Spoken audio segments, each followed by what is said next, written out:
አካባቢ ቆሞ ስልክ እየደወለ ኔትወርክ ያስቸግሯል ለጓደኛው። እኔ ብልህ ኔትወርክ አይሰራም ምንድን ነው ሲለው ጓደኛውን ቢል ጥሩ ነው፣ እስቲ በአዲሱ ኮድ ሞክረው። ኔትወርኩ ግን እየሰራላችሁ ግራ እየገባ ነው። እዚህ ሰፈር ከዋናው ጣቢያ የሚለቀቀውና እኛ ጆሮ ጋር የሚደርሰው የተለያየ ነው። ወይ ከጆሮአችን ይሁን ወይ ከኔትወርኩ ይሁን ይቆራረጣል። ለነገሩ እነ ሻምበል ኔትወርክ ማቆራረጥም መልክ መለዋወጥም ይችሉበታል። እና ለዚህ ነው የምትረግፈው። እኔ ልንገርህ፣ ድምፅህንም ጤናህንም ሰላምህንም በአግባቡና በጊዜው ተጠቀም። ከመሞትህ በፊት ማድረግ ያለብህ 30 ነገሮች ሲባል ሰውየው 29ኛው ላይ ብሎ መጮህ ላይ እናቴ ልትሞት ስትል ብትጮህ ገናሽና ቀብር አስፈጻሚ ነው የሚደርስልህ። ሁሉንም ነገር በአግባቡ ተጠቀም። አዝማሪ ዋንጃው እኮ ነግሯል፣ ረስተው ይሆናል እንጂ። ለነገሩ መከራውና ስቃዩ በዝቶብህ ስምህን ሁሉ ሳትረሳው አትቀርም። እኔ ግን አስታውሳለሁ። ጉልበተኞች ጉዞውን ጀመሩ፣ ቀለሜዎች ወደ ታች አመሩ። የአብዮቱን ዜማ የትግሉን ዘፈን ባንድ እየዘመሩ ጉዱ መግቢያው በር ላይ ነው፣ ለመግባት ጠቧቸው የሞት ቡጤያቸውን የሚሰናዘሩ ይላል። ሁል ጊዜ የአብዮታችን መገለጫ አስብቶ አራጅ ሆኖ ይቅር። አንዱማ ማለት ጠጅ ቤት ቁጭ ብሎ ነው እኔ ድሮም አሁንም አብዮት ጠባቂ ነኝ አይልም። የሺ ድሮስ ይሁን እንዴት አለ። ድሮ አብዮቱን የምጠብቀው በጠመንጃ ነበር፣ አሁን ደግሞ በጉጉት ነው።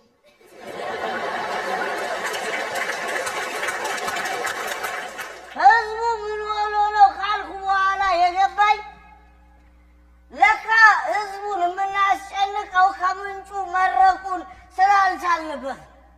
እውነቴን ፈርተን እኮ ነው። እገሌ ነው እገሊት ነው ማለት ፈርተን እኮ ነው ህዝቡ ላይ የምናላት። መምህር ቀሬ ምን አሉ? ያላነበበ ጸሐፊ ሁሉም ነገር ያልተጻፈ ነው የሚመስለው። እውነታቸው ነው። ከአካባቢና ከምትኖርበት ዞር ዞር ብለህ ካላየ ሌላ አዲስ ነገር ያለ አይመስልማ። ሁሉ ጊዜ አንተ ትክክል፣ ሁሉ ጊዜ አንተ ተጨቋኝ አድርገህ ብቻ ነው የምታስብ። እዚህ ሰፈር ግን ይለያል። ያነበበና ያወቀ የምትለው ሰው ያታኩሳል እንጂ አይተኩስም።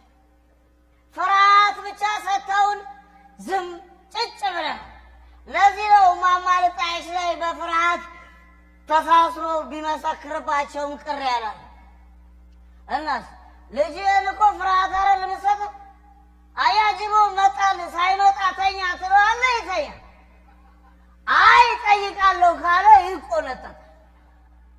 የመጨረሻው አጀንዳችን የወረዳው ፍርድ ቤት ግቢ ውስጥ የሚገኘው የፍትህ ምልክት የሆነችው ሐውልት በንፋስና በእድሜ ብዛት ምክንያት ልትወርቅ ስታጋድል በአጣና ደግፈን ያቆምናት።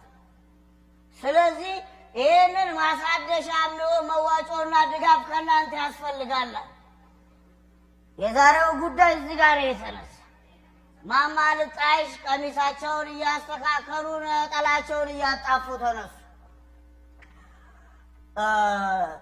ምን ሐውልቱ ብቻ ብለው ጀመሩ። ምን ሐውልቱ ብቻ? ፍርዱና ብይኑ ራሱ በጉቦ አይደል የተደግፎ ያለ? ሐውልቱን ትታችሁ ስርዓቱንና ብይኑን ብታስተካክሉና ብታድሱልን አይደለም ገንዘባችንን እድሜያችንን ሁሉ ለመስጠት ዝግጁ ነን አሉ። አቤት የነፍስ ምግብ እኮ ነው ያወሩት። የዛሬው ጉዳይ እዚህ ጋር ነው የተነሳው። ሻምበል ሴረኛ እያዋከበ እያወሳሰበ እዛ ወረዳ ፍርድ ቤት እማማ ልጣይሽን ከሷ አስፈረዳቸው። በአደባባይ ያወሩትን ሀሳብ በህቡና በሚስጥራዊ ቡድን ብሎ ከሰሳቸው። የሻምበል መክሰስ አይደለም የሚገርመኝ፣ ስብሰባው ላይ የነበረው ነዋሪ ምስክር ሆኖ ቆሞ ሳይሆን ታዲያ ይሄን ነው መደንገጥ ያልኩት እኮ ለዚህ እኮ ግራ ገብቶታል ሰው። እንዴት እማማ ልጣይሽ ላይ ይጨክናል ብዬ ነው ግራ አይገባኝ። ይህን አዝማሪው ባንጃው ግጥም ውላለሁ። ተከሳሽ ባዳ ህዝብ ከሳሽ ባለ ጊዜ አቃቢው ጓደኛ ጠበቃው አበልጅ መርማሪው ጎረቤት ስጋ ዘመዳኛ ሁሉም በጉቦ ነው ፈራጅ የለም ለኛ አለ።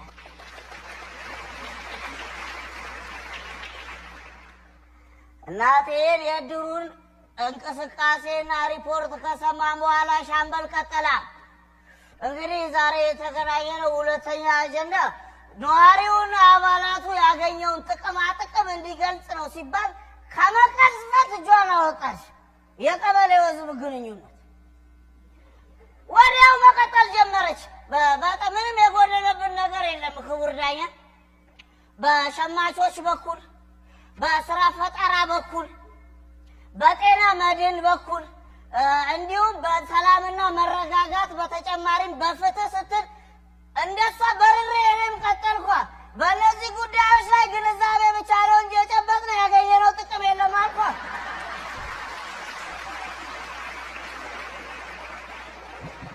ሻምበል አበሻቀስ ሲባካችሁ አካሄድ የሚባል ነገር እድል ሳይሰጣችሁ አታውሯል። አይ ሻምበል እድል ሳይሰጣችሁ እድልማ የሰጠናችሁ እኛ ነን እኮ መጠቀም አቃታችሁ። እውነቴን ነው። ይኸውልህ ጎበዝ፣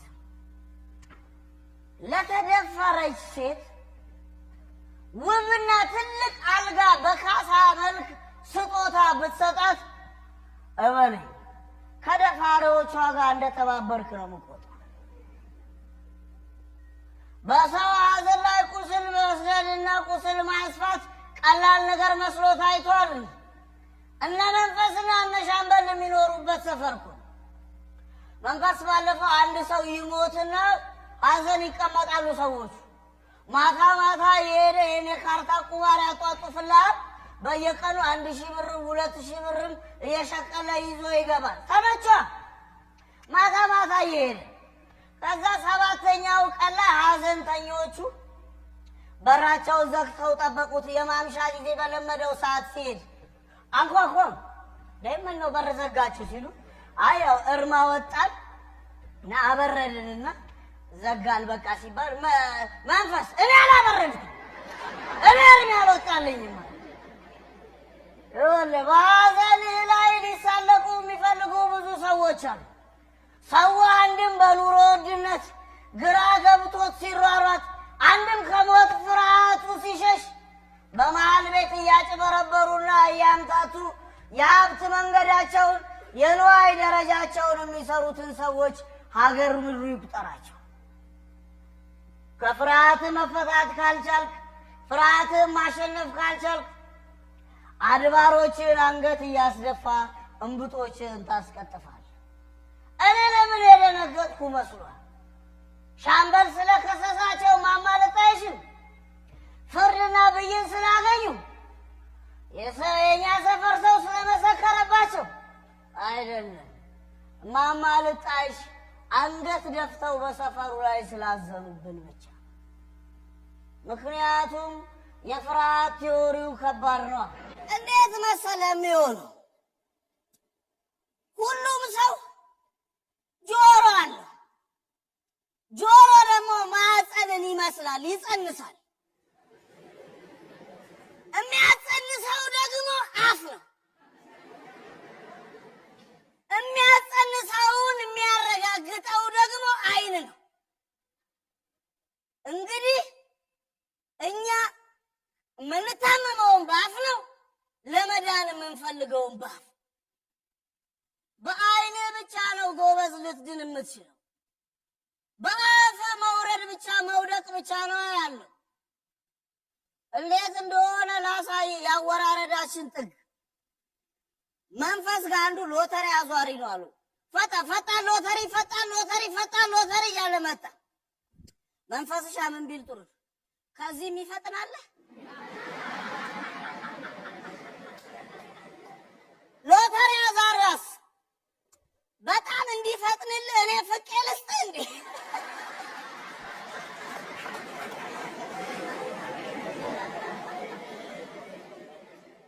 እዚህ መንፈስ ጨዋታ ላይ ሁለት ጉዳዮች አሉ። አንደኛው እንዴት በአቋራጭ መበልጸግና ሀብታም እንደምንሆን ወይም ደግሞ መሆን እንደምንፈልግ ሲሆን፣ ሁለተኛው ደግሞ አይደለም ነገን በኋላን መጪውን ለማየት እንኳን እንደፈራንና እንደተሸማቀቀን ነው የሚያሳይ። ለዚህ ጋር እንዳለ አይደለ? ከአንድ ላይ አንድ ነው የምትቀንሰው። ከነበረ አንድ ላይ አንድ ነው የምትቀንሰው። ስንት ነው የሚመጣው? አንድ። አንተ ያማል እንዴ? አንድ አለ። ከአንድ ላይ አንድ ቀንስ። ስንት ነው የሚመጣው? አንድ። እሺ ቆይ ለመጨረሻ ጊዜ ነው ማስረድ። እሺ ይሄ ሳምቡሳ አለ። ይሄ ሳምቡሳ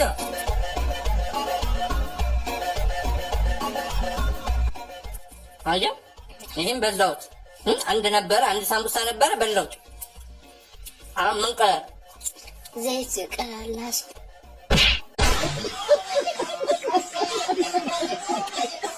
እሺ ለምንድን ነው እስከ ዛሬ ከቴሌ ብር የተበደርከውን ገንዘብ ያልመለስከው? ክቡር ፍርድ ቤት ይቅር መባባሉ አይሻልም? እኔ የተበደርኩ ችግሮኝ ነበር፣ አሁን ብሶብኛል። ቅጣት ማቅለያ አለ? አዎ፣ እኔ ሳፋሪኮም አልጠቀምም። ካስፈለገ ለቴሌ ደግሞ በተበደርኩት የብር መጠን በጉልበት ለማገልገል ዝግጁ ነው። ቀጥታ ከዚህ በኋላ አንድ ጩኸት ከሰማው ከችሎት ነው የማባረረው።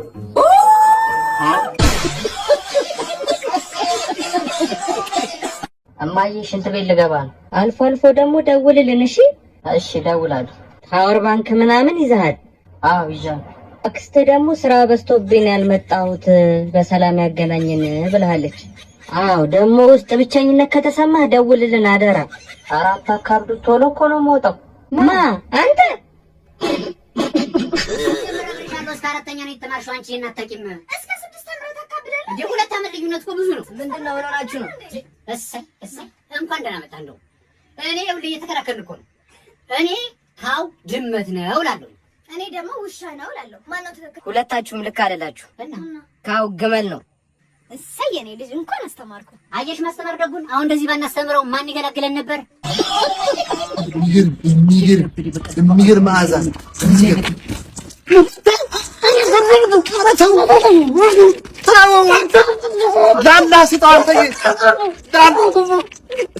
ዳላ መስጠት ነው። ዳላ መስጠት ነው። አብሽን ደስ ጾም ሩ ምን እንኳን እንትን ኢድ እንኳን ኢማን ደስ ይለኛል። በቃ ስልክ ተበልቶ ራሱ ስልክ ተበልቶ ራሱ እንደዚህ በቃ መስናት ምናምን አሁን በኔ ላሳያው ነው ማለት የማን ነው ስልክ እቱስ ያንተ ትንሽ